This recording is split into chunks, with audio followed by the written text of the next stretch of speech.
हम बस इतना समझना चाह रहे हैं कि किस तरीके से भूमध्य रेखा हमेशा गर्मी प्राप्त करता है सर्वाधिक साल भर। ठीक है, तो ऐसा क्यों कहा जाता है कि साल भर गर्मी प्राप्त होता रहता है इसको? तो कहने का मतलब यहाँ आया, भले भी सीधी रोशनी इस पर पड़ी लेकिन काफी हद तक इस पर भी पड़ी।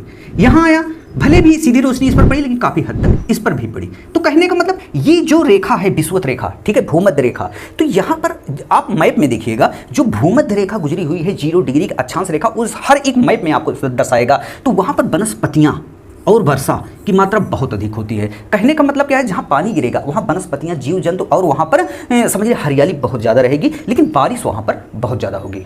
देखिए सामान्यतः हमें ये देखने को मिलता है कि हम जब विषुवत रेखा से ध्रुवों की तरफ जाते हैं तब हमें तापमान कम मिलता है, मतलब टेम्परेचर डाउन होता चला जाता है जब ध्रुवों की तरफ जाते हैं। ठीक है, जब ध्रुवों की तरफ जाएंगे तो यहाँ बर्फ हमको मिलेगा। ठीक है, यहाँ बर्फ मिलेगा और यहाँ पर बर्फ कभी नहीं आपको मिलेगा, यहाँ सिर्फ वर्षा मिलेगी आपको।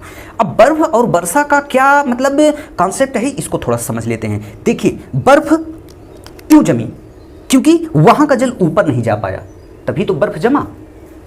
ये बर्फ ऊपर नहीं जा पाया और बादल नहीं बन पाया और फिर बारिश नहीं कर पाया, तो इसका मतलब ये यहीं रह गया, तो वहाँ गर्मी है ही नहीं। वहाँ जब गर्मी है ही नहीं तो वहाँ बर्फ जम गया, क्योंकि गर्मी नहीं है तो सर्दी है। ठीक है, सर्दी है तो वहाँ पर बर्फ है। अब यहाँ पर बर्फ है तो यहाँ पर अगर थोड़ा बहुत वहाँ वाष्पोत्सर्जन हुआ, मतलब जलवाष्प वाष्पित हुआ और उसका बादल बना, तो इतनी ठंडी है कि वह बर्फ के रूप में तो गिरा लेकिन बर्फ के ही रूप में जम गया, मतलब यहाँ पर बूंद के रूप में नहीं हो पाया वर्षा।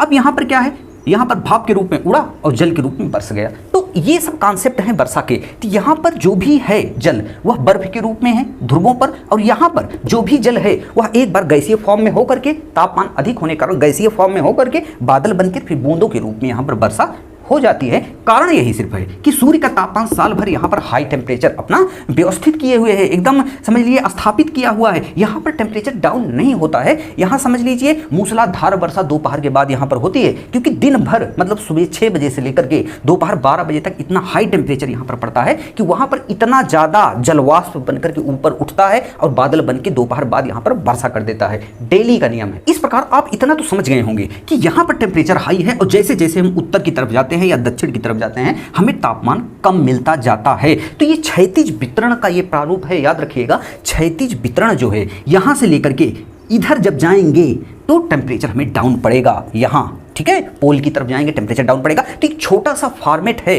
अपने दिमाग में रखिएगा। विषुवत रेखा से जैसे हम हटेंगे दोनों तरफ, चाहे वो उत्तर हो चाहे वो दक्षिण हो, टेम्परेचर डाउन पड़ेगा। क्षैतिज वितरण का यह सबसे बड़ा फार्मूला है।